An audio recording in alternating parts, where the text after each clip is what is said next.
गेल्या काही दिवसापासून मंत्री उदय सामंत यांच्यावर ऑपरेशन टायगर वरून उभाटा गटाकडून जोरदार टीका केली जाते। या टीकेला सामंत यांनी प्रत्युत्तर दिले, आमच्या पक्षाला कोणत्याही मिशनची किंवा ऑपरेशनची आवश्यकता नाही।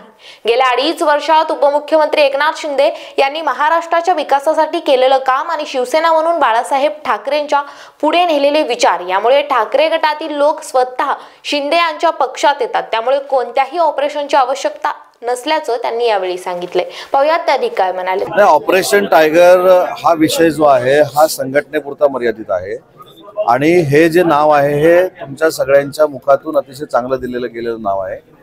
आमच्या पक्षामध्ये कुठच्याही मिशनची आवश्यकता नाही, ऑपरेशनची आवश्यकता नाही। गेल्या 2.5 वर्षामध्ये माननीय एकनाथ शिंदे साहेबांनी महाराष्ट्राच्या विकासासाठी केलेलं काम आणि शिवसेना म्हणून वंदनीय बाळासाहेबांचा पुढे नेलेला विचार यामुळे युबीटीतली लोक आपणहून शिंदे साहेबांकडे अट्रॅक्ट होत आहेत, आपणहून शिंदे साहेबांच्या शिवसेनेमध्ये येत आहेत। त्याच्यामुळे कुठच्याही ऑपरेशनची आवश्यकता आहे असं मला वाटत नाही। मोठ्या पद्धतीनं युबीटीतनं किंवा अन्य पक्षातनं येण्याचा शिवसेनेतला ओघ जो आहे तो दररोज तुम्ही बघताय।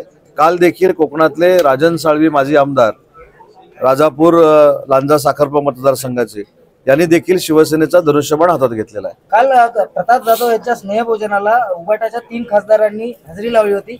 टायगर हे जे ऑपरेशन चालू आहे त्याची शिफारस शक्यता आहे, पण ते जेवायला गेल्यानंतर असं मला कळलंय की त्यांना आता जेवायला जाताना सुद्धा परवानगी घेतली पाहिजे।